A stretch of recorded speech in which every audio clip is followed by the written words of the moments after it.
Okay, so what do you do if you have an iPhone and you drop it and one of the cameras stops working, or shoot, any phone, you drop it and one of the cameras stops working. But I'll focus on, for example, the iPhone 12 Pro in this example. Before I go on, my name is Daniel. I teach people how to launch $100,000 screen repair businesses out of their home as a side business. If I can help you with that, shoot me a message. Anyhow, what do you do?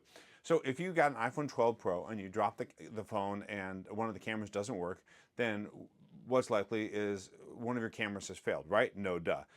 The reality is that it comes as a camera assembly in the iPhone 12 Pro, and in most iPhones, the rear camera is a complete assembly, a kit that comes together. The part itself can cost anywhere from $40 to $60. If you do that repair at a shop, there's a lot of times they're going to charge you $140 to $160 for the repair. That's what we would charge you for that. Now, sometimes what you want to do if you do the repair yourself, you want to get a camera that's been pulled from another iPhone.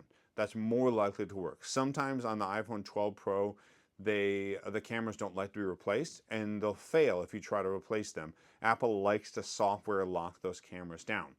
So again, to replace that, you're probably looking at 140 if you pay a shop to do it. If you do it yourself, you can probably buy the part for 40 or 50, $60.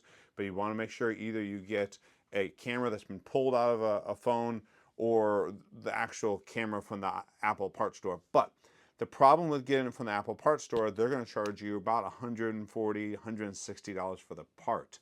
Now, granted, it'll be all calibrated to Kingdom Come and work great, but on an iPhone 12 Pro, it's not worth putting a $140 part into the phone, in my opinion.